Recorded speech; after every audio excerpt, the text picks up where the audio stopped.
Welcome to the Different Brains Speaker Series and the final installment of our webinar series for caregivers. Different Brains is a nonprofit that strives to encourage understanding and acceptance of neurodiversity. Our mission has three pillars. One, to mentor neurodiverse adults and maximize their potential for employment and independence. Two, to increase awareness of neurodiversity by producing media. And three, to foster the new generation of neurodivergent self-advocates. Here at Different Brains, we promote awareness through the production of a variety of media content, including our video web series, blogs, podcasts, and documentaries, all available for free on our website. All of our content is worked on by those in the mentorship program through which we aid individuals in taking the first step towards achieving their goals and finding their voice. To find more information or to make a tax-deductible donation, please visit our website at differentbrains.org. Before we start, I want to invite everyone to send questions using the Q&A feature in Zoom or by putting questions in the chat box. This webinar will have live closed captioning, which can be controlled using the captions button on your Zoom dashboard. And now I'm going to hand it over to Carolina. Thank you, Sarai. Welcome everyone to our fifth and final installment of Caregiver series. My name is Carolina Leon. For those of you who have been with us, I am a therapist. I'm in private practice. I own my own private practice, and I consistently have worked with children and families of children with special needs. I guess while my colleagues are introducing themselves, if you can please share with us in what space are you coming from? How do you identify self? Now I'll pass it over to Patty. Good evening, everyone. My name is Patty Fasano, and I have worked as a teacher in the school district for over 20 years, educating with children on the autism spectrum disorder, teaching them their social and emotional skills. I've also had my private practice and therapy specializing with children and adults on the autism spectrum and their families. I'm also in my third year of a doctoral student at Barry University, specializing in family and marriage therapy. And one of my new roles in life began during COVID as a caregiver. I'm not realizing what the role really consists of until I became immersed.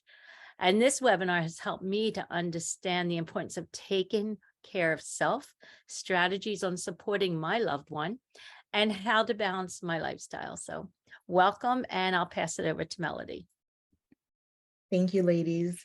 Good evening, everyone. My name is Melodie Plaise. I am a third-year doctoral student at Barry University.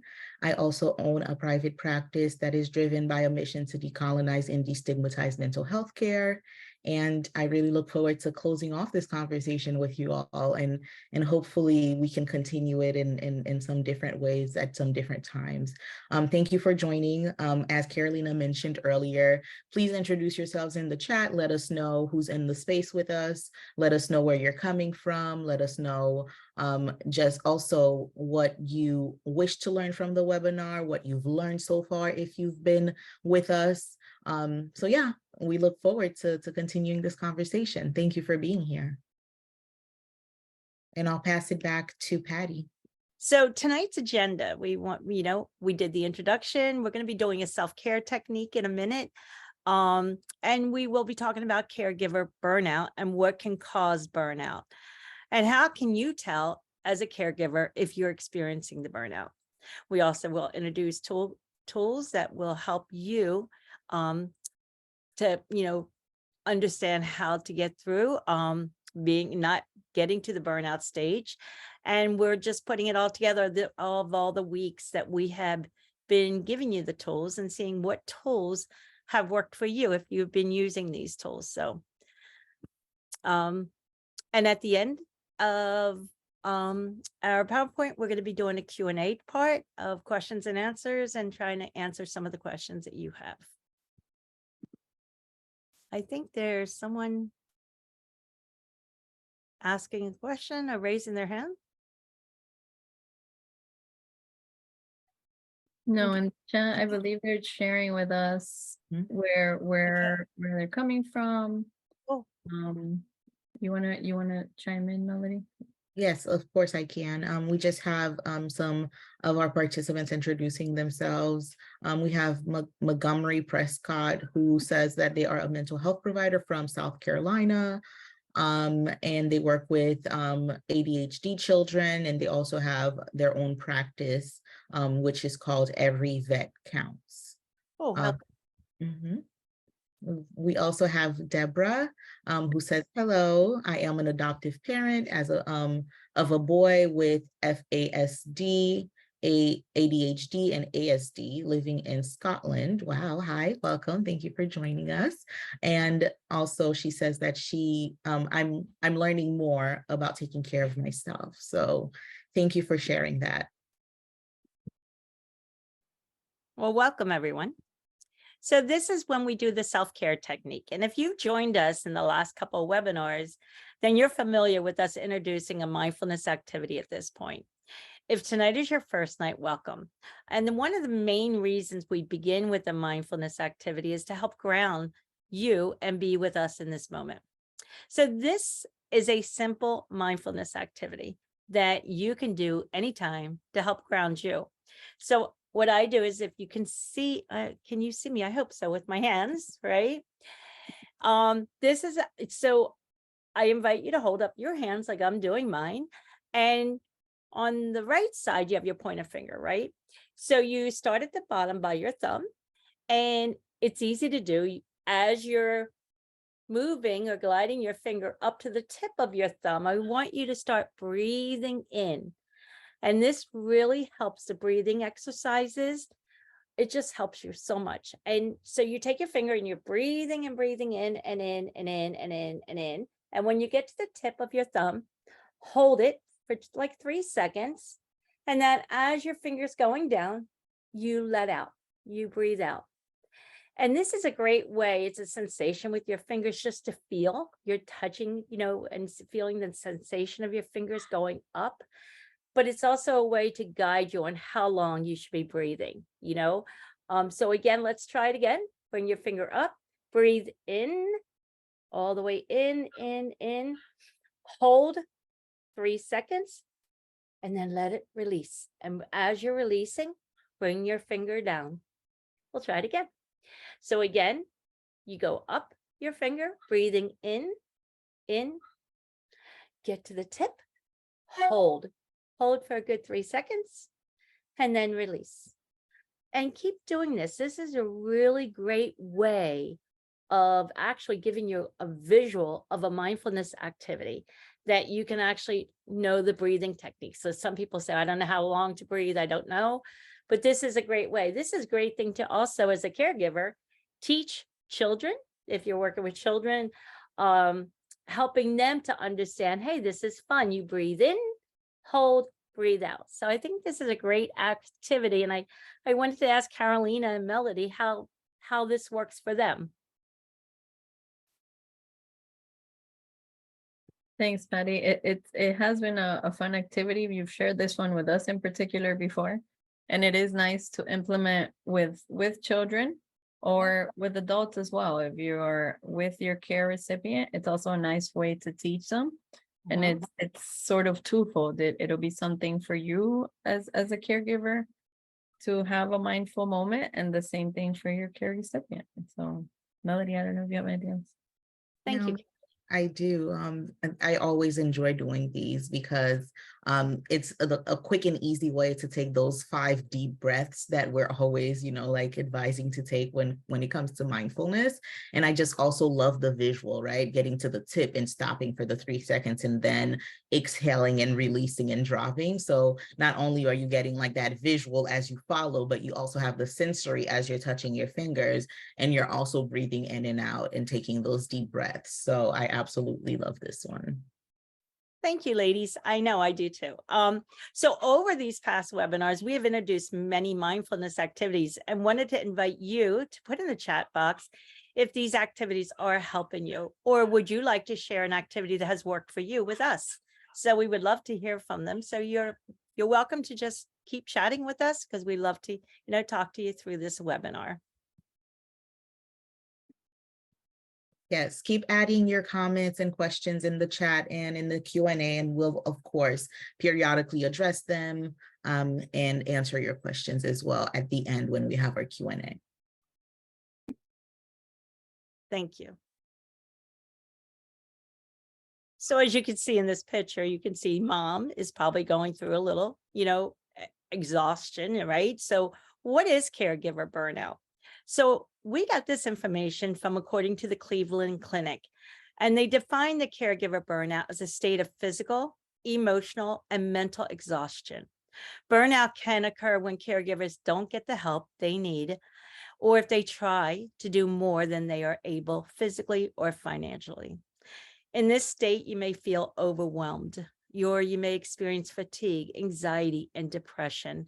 And many of us do. I mean, we get exhausted, we get tired, and we'll later on, we'll give you strategies on how to prevent this. So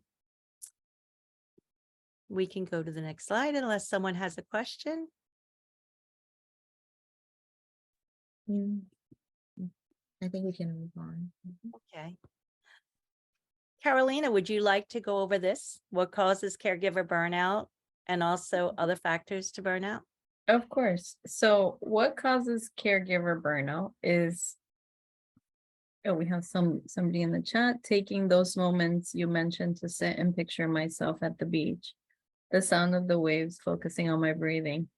That's awesome, Deborah. And I think, Deborah, you've been with us at several of our series. So we are very glad to hear that you're able to take the guided imagery mindfulness technique and take it with you wherever you go.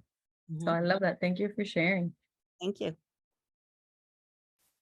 And so, and this is, again, this is a list. It's not exclusive. It could be endless number of things, but caregivers will tend to neglect their own emotional, physical, and spiritual health. So, the idea is, as we have mentioned throughout the series, to be able to take care of self prior to continuing to be a caregiver, right? So you have to have that balance. Some other factors that lead to burnout could be role confusion, unrealistic expectations, lack of control, and unreasonable demands, whether on yourself or on the care recipient. So we are not in particular speaking about being a care recipient for children or for adults, wherever you may be, but making sure that you have reasonable demands both on yourself and for your care recipient. And I think, being able to have that realistic expectations as to what is able to get done within a day or within a week, and giving yourself some grace. If something doesn't get done today, it's okay. It can get done tomorrow. Okay. I don't know if you want to add anything, Melodie. No, the only thing that's really coming up for me is how throughout this series I've been saying you can't pour from an empty cup, right? And I think this applies here, and it's worth bringing up again here. Burnout happens from pouring and from pouring too much, and you're not filling your own, right? So you're at the end of the day and you have a completely empty cup, but you're still, there are still these demands, right? These unreasonable demands of you, like you have nothing in your cup, yet you're expected to continue pouring. And that's where that burnout and that exhaustion can come in. So I love being able to tie it back in here with this slide and on this final day of our webinar. Thank you, Carolina. Thank you. And I was trying to go there, Melodie, but I never say it correctly. So I was like, let Melodie chime in here. And definitely, and definitely that Montgomery is saying irrational thoughts or cognitions. Yes, definitely. Being able to have reasonable expectations and knowing that there are things that you're going to be able to control and other things that are going to be out of your control. And how can you keep moving forward without having the need to control everything? Now, we understand finances sometimes is a concern. And if you are a caregiver and need to find help, sometimes that's also a concern. But hopefully we've been able to share resources, or at the very least have given ways in which you can find those resources depending on where you're at, especially being that we've had the opportunity to have participants from all over. So I'll kick it back to you, Patty. Thank you, Carolina. You know, that one point of go back for a second, the role confusion. I know when I became a caregiver, it was confusing because as a therapist, as a teacher, and now all of a sudden as a caregiver, I was getting mixed up and I was getting my roles confused. So when you wrote that, it related to me because I felt like these are the things that we're learning about. We're self-awareness on ourselves, because I don't want to get into a burnout stage. So thank you for sharing that, Carolina. And yes. So what are the symptoms of burnout? First, you may feel your energy level being low, and for me, like one tool that may help me is exercise, right? Exercise, we know, is a natural energy booster. And whenever we do the energy, we feel that oxygen, right? Rich blood surging through our body and to our heart. And it just helps us. It helps our muscles, our brains, If you can at least try to do at least 10 minutes, at a day, at a time, or in a day, you'll feel that energy like a boost. So this is what works for me, right? But if you feel that you're always catching colds, like boosting your immune system may help by eating a balanced diet, sleeping, and exercise daily. Or if you're feeling overwhelmed or constantly worrying, feeling sad or hopelessness, being aware that you may be approaching burnout. Remember these tools of asking for help, focusing on what you are able to provide, setting your personal health goals for yourself, and join a support group, setting realistic goals so you never neglect your own needs.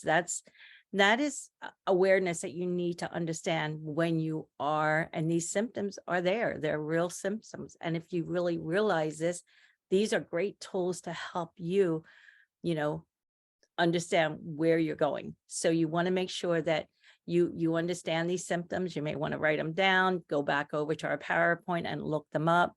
But this is a great slide to know what the symptoms of burnout is as a caregiver. So on the next slide, we are offering other tools that can help when you may feel that you are entering a stage of burnout, right? So I'll let Carolina or Melodie and myself, we can all talk about these tools. We have 2 slides of different tools. And we would love your participation to ask us any kind of questions on any of these tools that we have been teaching you over this webinar or tonight. Okay, so Carolina, would you like to talk about a tool or Sure. what tool that you use? Yeah, thanks, Patty. So one of the keys is to have patience when you begin to feel overwhelmed as a caregiver. And that one in particular could just really fit into any role that you're in, as therapist, as a mom. Sometimes I will do deep breaths with my little one, especially when she was younger. My kid was the champion at tantrums. So from very little, we worked on breathing exercises, and it was simple, right? It was 1, 2, 3, let's breathe in and out 4 or 5 times, when she was younger. And it was not just for her, but it was also for mom, right? To be able to have that mindfulness of, okay, especially in her terrible twos, you'll get there, Melodie. And so just being able to have that moment and reminding yourself to take a few deep breaths, and teaching whoever it is that you're with in that space to be able to do the same. Patience is really key when you begin to feel overwhelmed. I know, Patty, you and I have spoken a lot. Sometimes your mom may repeat things, or sure forget, and things like that, and you just kind of go along with it, and go from there. Even walking away, yeah. Sometimes you need to walk away, and the key is to be able to ask for support. I know you in particular, Patty, have a great support system where you can call somebody and say, hey, can you take my mom for a little bit? Exactly. But think of like new moms like Melodie. What do you do when your child's like crying and you're just tired? What do you do, Melodie? Yeah, that is a great question, right? Sometimes even asking for that help, I think, is like the most important thing. Thankfully, I have with my daughter, I have a great support system, right? And I'm able to just, hand her over to someone and walk away, just to, emotionally regulate myself before returning into the space and being able to be the most amazing mom that I can be to her. But in order for me to do that, I have to be able to step away and really take those 5 seconds, 10 minutes, whatever long it takes, being able to walk away and take that. And as I'm walking away, taking those deep breaths and remembering she's a baby, like she's crying for a reason, she needs things, right? And really like rationalizing that she's not doing this just to get under my skin, but she's doing this because she's trying to communicate a certain need that she's not yet able to verbalize with words. So I think just really treating not just myself, but also treating her with some grace, right? I think that is what has, I guess, gotten me through this first year. But now I'm looking forward to those terrible twos you're talking about, Carolina. Hopefully you don't go through that, right, Melody, with all your self-care and understanding all these little tools that we're giving. Yes, It'll be fingers much crossed. easier. Yes. Fingers crossed, right? I hope that when I do get to that moment, because I know sometimes, yes, we give you the tools, you're aware of them, but when you're in the moment, it might not be the first thing that comes to mind. It might, like, you have so many different things going on. Stopping to take a deep breath is not what you're really prioritizing at that moment. But what these webinars are for is to really kind of like really emphasize like why it's important for you to be able to take those 10 minutes, 5 minutes to yourself, or just really taking those 5 deep breaths, right? Again, you can't really continue providing the care to others if you're not caring for yourself. Mm-hmm. That's true. And again, we would love to hear from everyone. If you have other tools, we're going to have we have other slides showing you tools, but if you have tools, please share them with us too, because I think we're all here to learn together. Absolutely, Patty. So sticking to your boundaries, boundaries help us take care of ourselves by giving us permission to say no to things and not to take everything on. It helps give us a visual of drawing a clear line of what is okay for us and what is not okay for us. So boundaries is really, really important for everyone. I know sometimes it may be hard to stick to our boundaries, but knowing the importance and raising our awareness of how important they are, it is. This is one of the tools that we think is really, really important. Also, routines are important. For example, some are listed on the side, like morning wake up time, eating and medication schedules, daily bedtime routines. It will help caregivers plan their day, but also routines will help you plan for your self-care throughout the day. So Melody and Carolina, I would like to share the importance of boundaries and routines in your lives. Like, how does this work for you? No, go ahead, Melody. Thank you. I think for me, boundaries were something that I had to get used to not just setting, but sticking to, right? Maintaining those boundaries, because yes, I might, set this boundary. However, it gets crossed. And in that moment, do I stand behind my boundary, or do I just let it go, right? But I find that it's really more helpful when you really do stick to it, when you maintain it, because then people do realize, oh, this is really important to her, right? And they also start acting accordingly. And I know for myself, like I need my sleep. Like in order to function, like I need my sleep. And thankfully, like my support system, especially in those first couple of months, like I was able to sleep at night because they were taking the night shifts, right? And allowing me to have that sleep again, but being able to ask for that help and also setting those boundaries. If I had to let them know that I really need my sleep in order to function and continue being a decent human being, they would have known that, right? So really just verbalizing things and really having open and honest conversations in general with people about how things affect you personally, and also as a caregiver. Those are really my go-tos. Agreed. Thanks, Melody. Yeah, for me, it's the routines and again, sort of those boundaries. So working out for me is a big one. So if I'm working out, I will completely disconnect. Like my phone goes away, my watch goes on silent. Like those are my 30, 40 minutes, however long it is, that is just me. That is sort of my mindful moment. And if I happen to exercise at home, like inside my home because of the weather or whatever situation, my family already knows, oh, her earpiece is on, her video is on, this is her time. And it wasn't overnight, it was little by little, like, hey, I'm gonna exercise, can you just give me that time, for me? And little by little, yeah, it takes some reminding and ignoring from your part as well. And so that for me is really sort of my boundarying and schedule. Like I have to get my workout in, it's just my form of self-care. So like you say, Melody, so that I could be a decent human being. And so that for me is a big one. I'm not much of a sleeper, so if I sleep a little bit, I'm good. But I have to get that self-care piece in. Patty, what about you? Especially as a caregiver, what do you do? I know. Well, boundaries and I everything? do stick to boundaries. You know what I do is I have an actual calendar. And on that calendar, we talk about it all the time. Like we talk about what's going to happen this week, da da da. And we just schedule everything. We schedule, the medication setups. We know at 10 o'clock every morning, this is what's going to happen, or at 8 o'clock at night, or everything is set in this calendar, being very organized, who's watching, what time, where am I going, my appointments.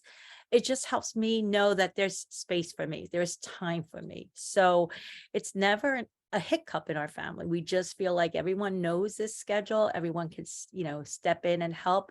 And if I do need support, if someone, it doesn't always go perfectly, but when there is a hiccup, we just know that there's also a list of names that we can call for support.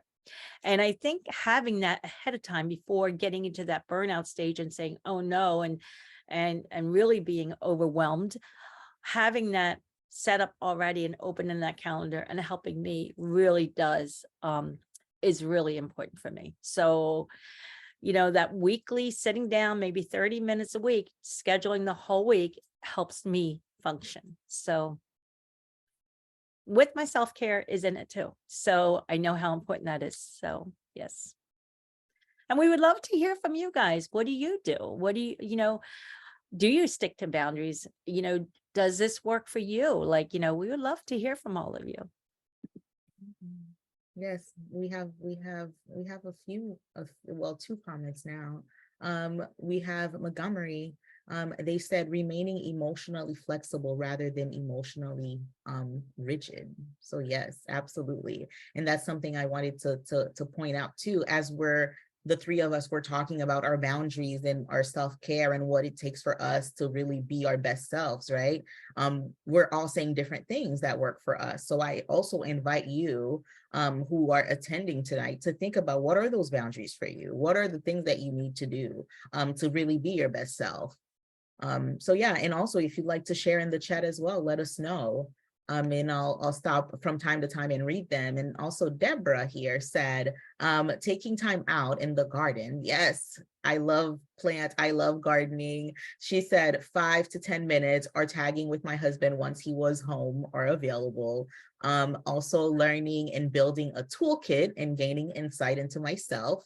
Journaling and reflecting is helping me see situations differently, but as you mentioned, little by little learning. Absolutely. Like again, treating yourself with that grace and being kind to yourself, right? Again, I mentioned earlier how like when you're in the moment, everything you've learned, all the things in that toolkit or in that toolkit shut away, because I don't have time to look at that toolkit right now. I'm dealing with something in this moment, right? But again, at the end of the day, if you realize, oh, wow, I was in a situation and I didn't even use any of my tools, right? Instead of like being frustrated with yourself or being angry at yourself, when you're really in the learning process, really treating yourself with that grace and saying, okay, now that I know this, now that I'm aware of this, maybe I'll be more intentional about opening up that toolkit and using one of those tools in the future when I'm also dealing with, with a moment of high anxiety. So yeah. Yes, Deborah said, I too need sleep, being kind to myself. Yes. And she's also good at apologizing. So yes, absolutely. All those little things really add up to helping us be our best selves in order for us to continue providing that care that we so much love to provide for our care recipients. Deborah, we love hearing that you're really utilizing a lot of the tools from the toolkit, that we've shared. So it's great to see that. And I hope you're not apologizing for taking time for yourself, right? Because that's much needed for you. But thank you so much for sharing.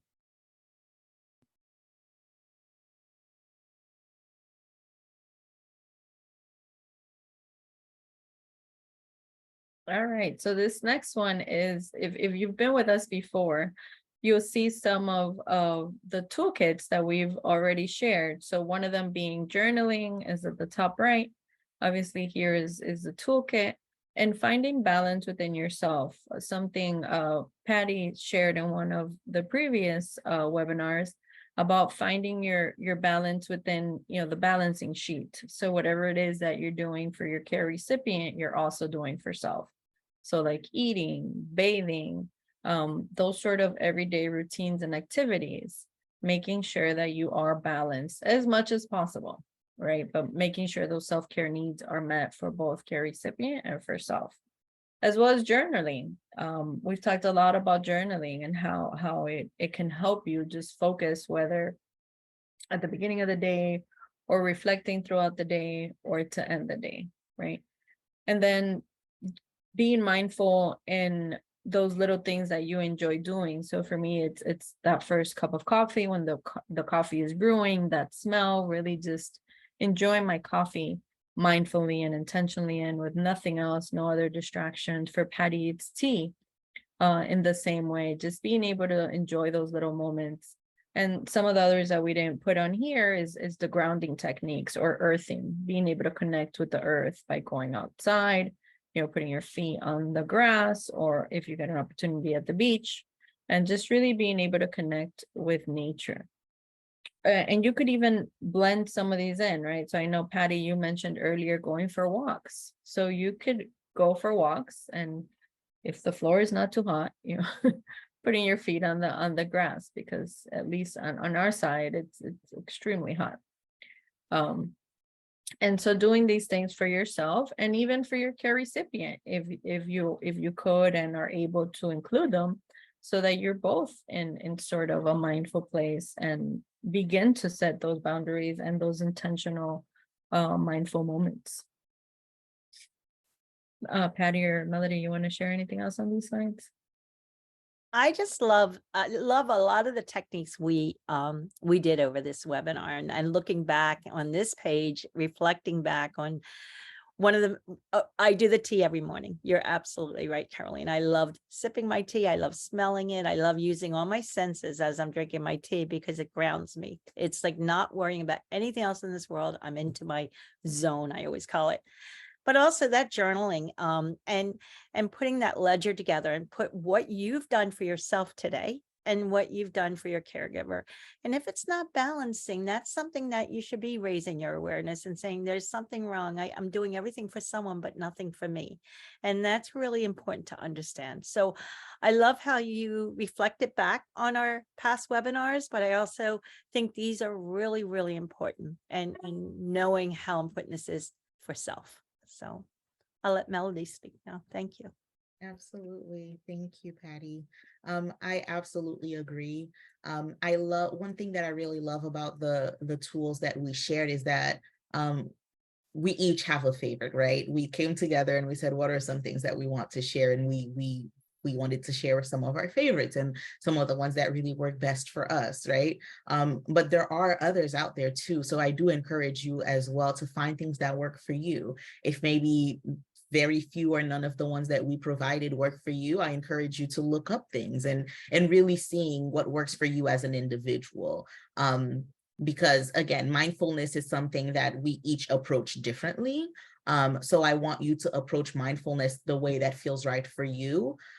So if journaling is not your thing, or tea or coffee is not your thing, I do want to encourage you to think about just other things that are your things, and how can you use them to really just highlight your day, and just taking that moment taking that moment for yourself as an individual. I don't want you to take the time for yourself as a caregiver, but more so for yourself as an individual, as a human being with your own personal needs and wants and desires. Exactly. And I'll chime in, Melody, because Deborah put in the chat, she didn't always know why she was reacting, or so reflecting later or after helped her understand. For example, she was afraid of what others might think of her boy's behaviors, or maybe I felt like a failure. So reflecting helped me see the moment differently. And that is so wonderful. And thank you again, Deborah, for sharing. And yes, we all struggle with children, and maybe what are others going to think, but as long as you are doing your very best, that is all you could do, right? And kids are going to be kids. They're going to misbehave, diagnosis or not. Again, I will share, my daughter was the one that would throw herself in the middle of anywhere on the floor in a tantrum. And yes, as a therapist, as a counselor, as a human being, you are embarrassed. I would turn red, purple, and green. And everybody that would walk by, I would tell them, she's having a moment, but she's okay.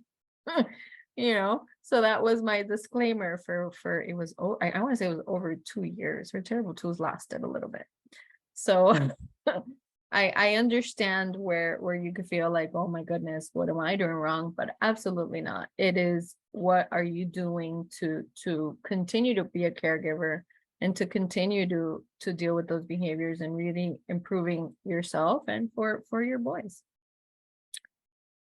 And Montgomery also shared, finding your glimmers, activities that calm you emotionally. Thank you.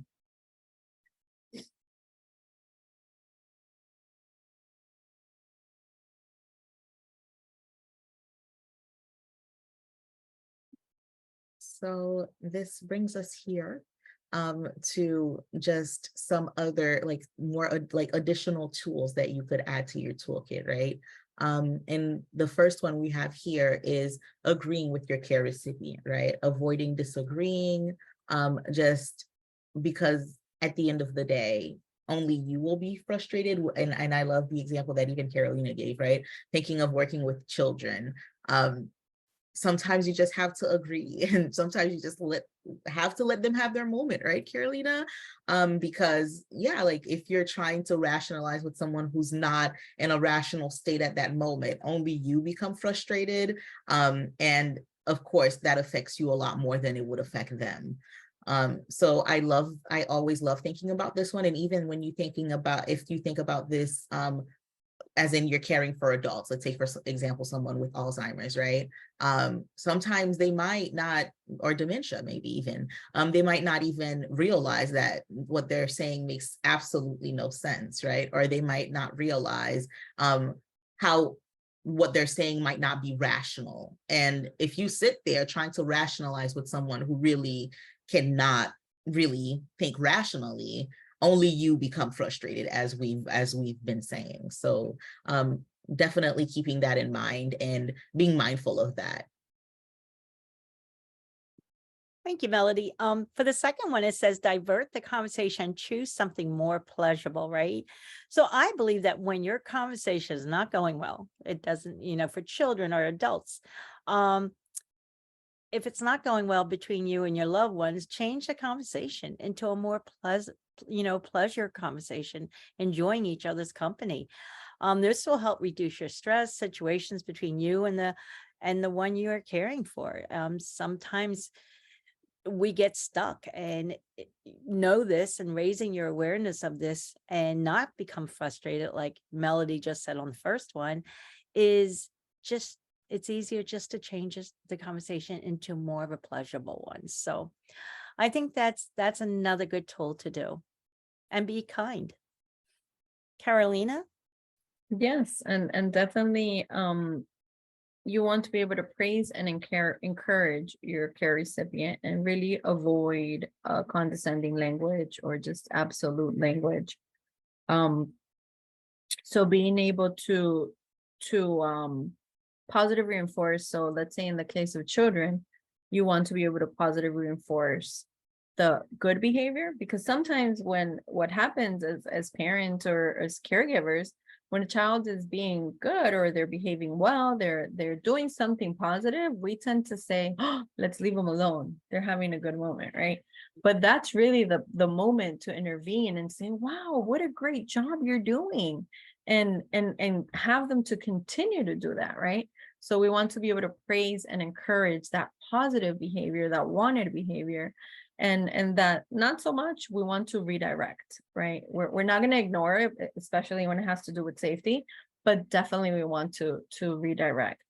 My grandma was one that would often she passed in her 90s not too long ago, but she would always say, I don't want to be around those old people. And we would tell her, grandma, but look at you. And of course, instead of telling her, but look at your age, we would say, okay, grandma, we understand. We would say you're too sassy for them, or we would just kind of, go along with it.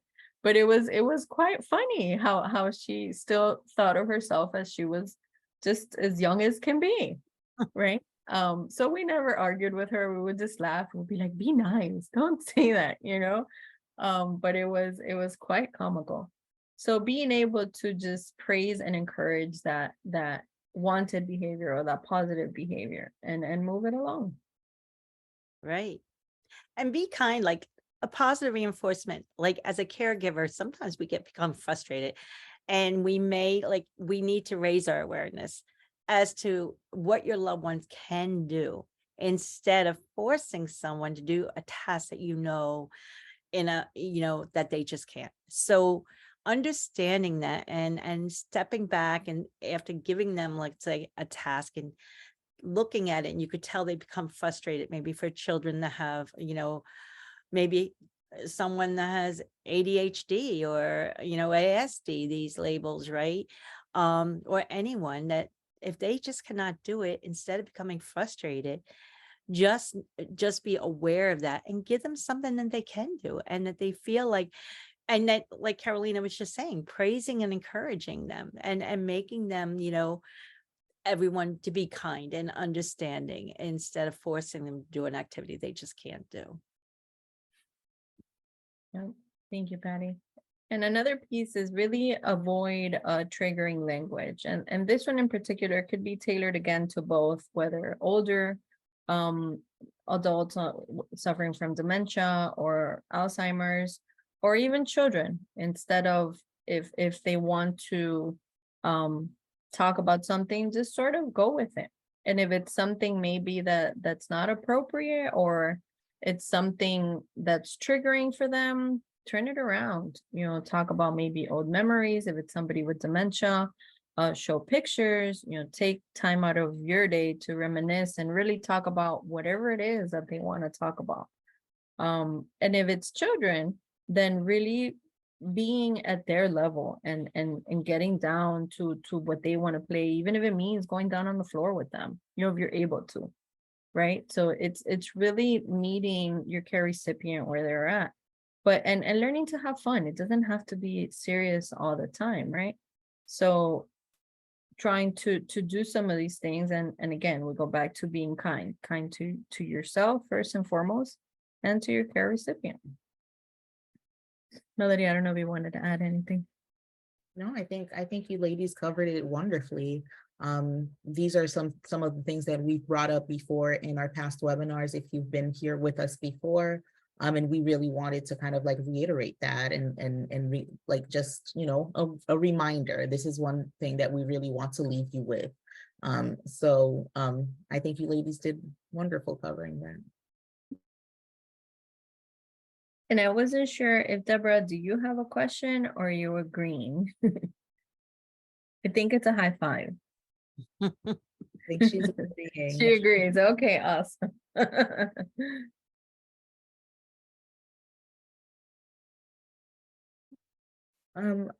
Thank you, Carolina. So this brings us here now to really embracing diversity. And I know that last week we spoke about just the different ways that culture impacts or affects caregiving, and just the ideologies surrounding caregiving, right? So we spoke about really just being respectful, right? Being curious about just people who may be or may not be different than you, just really being open to receiving the information and also providing information about your own cultural background. Also reconsidering stereotypes that you might have grown up with or that you might have, that you might hold yourself, right? And I always say, like, try to be in a space of neutrality when it comes to that, right? Yes, maybe you grew up with these stereotypes, but now that we're here, right, and you're no longer a child and we're adult and we're able to think for ourselves. I'm not saying that you have to move the complete opposite end of the spectrum when it comes to those stereotypes, but maybe even trying to nudge yourself towards like just neutrality, right? And being a more accepting and welcoming and inviting person, right? I also talked about just educating and empowering. This webinar was really here to educate and empower you as caregivers, right? I'm really educating you about just why self-care is important and the different things that you could do related to self-care, and also empower you as an individual, right? You're a human being, as I mentioned before, with your own needs. And although you're a caregiver, that really comes second to the person that you are and that you were born to be, right? Caregiving is something that you do, but it doesn't necessarily have to be what defines you 24/7, right? Also, lastly, we talked about just being open-minded, right? About foods, traditions, customs, attires, holidays and celebrations, and even music. And I know last week we really spent some time talking about these and really giving examples about these. But I just really always think that, you know, diversity should be something that's in every space, including the caregiving space, right? And I think as we were talking about diversity, we really did not find much that connected diversity in caregiving. Very few things were bringing up diversity in the caregiving space. So we really wanted to educate and empower you all about just really how important it is to embrace that diversity for a happy and healthy life with your care recipient and with other, and also in your other relationships in life, right? It doesn't just have to be related to caregiving. This is just really a general thing. Yeah. I don't know if you ladies would like to add anything. Melody, I loved last week's webinar when you explained all this in depth. So thank you for sharing it again. And I really enjoyed this. Thank you. Absolutely. And Montgomery put in the chat as well, having empathy. Yes, definitely. That is a big part of it, right? Having empathy for self and for others. So absolutely. Yes. I love that you said self-care, Lena, right?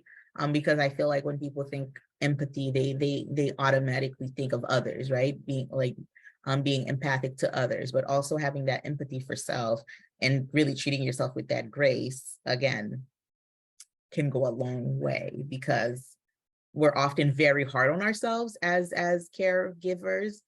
We always feel like we could be doing better. But I want us to remember that we're all just out here doing our absolute best.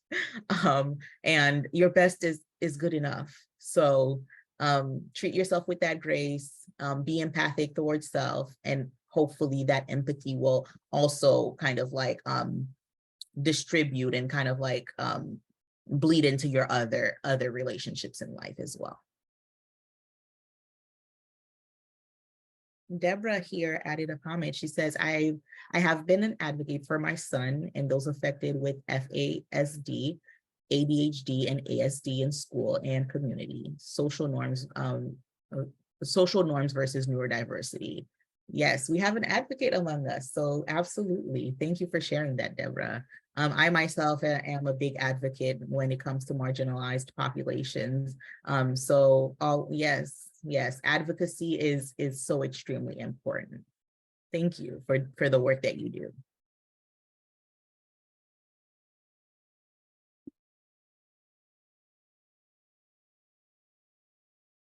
So Melody, Caroline, and I wanted to share this beautiful quote from Audrey Hepburn, and it says, "You have two hands, one to help yourself and one to help others." So we thought that was just a great quote to summarize all our webinars about, understanding how important it is for self-care. So we wanted to thank you. On the next slide, before we go into our Q&A, we just wanted to share our contact information about the three of us if you need it. You could email us, call us, but we'll be there. So thank you. Yes, we want to thank everybody for coming, and we're going to get into the Q&A portion of the webinar, but I think Melody's going to share some information prior. Yes, yes. Thank you, ladies. So thank you again for joining us tonight. This is our fifth and final webinar. So we will be sending out a post-webinar survey. So please take some time to complete it to let us know just some information about what you've learned. And also I encourage you to add it in the chat. What are some things you've learned throughout these webinars with us? It doesn't have to be specifically today's. It can be if you have attended others. If there are any things that stood out to you, please let us know so that we can continue doing those. And yes, and please, please, please take some time to complete the survey when you do receive it in your inbox. And that's really it for us tonight. We'll now open it up to our Q&A session. Thank you guys so much. Okay, so for the first question we have this evening for the Q&A portion, the first question is, could a loved one help tell when you are burned out? I think I can definitely answer this one. I absolutely believe that if a loved one knows you well enough, they might see the signs before you do, right? But I do think that it's important to be aware of it, right? So having a loved one to remind you or to say, hey, you look really tired or something like that is, and maybe you weren't thinking about it as burnout. Maybe you were just thinking, I'm just having a moment. I'm just not feeling well these last couple of days. So having a loved one who knows you really well to bring it up and bring it to your awareness is absolutely significant. And that's why we talked about just having a support system, right? People who really love and care for you and who can actually identify those moments before you even can identify them. And we're really talking about this so that hopefully you can identify it in yourself and not necessarily need someone to point it out, right? And usually when others are pointing it out, it's a lot later than when you possibly could have realized it. So definitely being aware of what burnout is, what are the symptoms, what are the signs. I think that's extremely important so that you can be the first one to identify that. And if it falls between the cracks because you're so busy and you're not really caring for self, then yes, absolutely having a loved one remind you or let you know or bringing it to your awareness, that's definitely something that can be useful and valuable. And I agree with you, Melody, that's important because the loved ones do see. They may see you daily. They may see that you're becoming constantly just being with that loved one, taking care of that person, and seeing that maybe you're losing the weight or you're gaining weight or you're being sad or you're not exercising or you're not going out with friends. You're constantly just working and working and working. And that's when, but like Melody said, raising, going through these webinars and raising your own awareness is so important. But yes, I do believe that your loved ones can see if you're starting to burn out. So for our second question, can diet contribute to burnout? That's an interesting one. Well, definitely, I'm a firm believer that how we feel our body is going to impact how we feel. So definitely, if you're eating on the healthier side, veggies, fruits, proteins, depending on if you have any diet restrictions, you're gonna feel better than if you're having donut for breakfast or fried foods or fast foods. That would be definitely in general. Just overall, aside just from burnout, but just your overall well-being, just what we fuel our bodies with is going to have an impact on how we feel and how we react. Patty and Melody, I don't know if you have anything else. Yes, I definitely agree with you, Carolina. I think that when a lot of times as caregivers, we neglect self. We don't think about we don't think about ourselves and what we'll eat. Maybe we plan the whole day for a care recipient, what we'll feed them, when we'll give them their medication. However, we don't do the same for ourselves. And I remember when we were talking about self-care, I brought up, like, it could be the end of the day, and that's when you're realizing, oh wow, I haven't even had a sip of water, right? So really being mindful of how important it is to fuel your body, it can definitely be helpful to avoid burnout. And I also want to say, we usually tend to gravitate towards fast foods and donuts when we're really in a rush and we're really just starving. And at that point, like, it's just like, let me just eat whatever I can get my hands on. But really planning it for yourselves the same way you're planning it for your care recipient can really be helpful in the long run when it comes to your own diet or eating schedules and routines. Okay, for our last question, do you have any tips for making sure I remember to use my tools when I need them?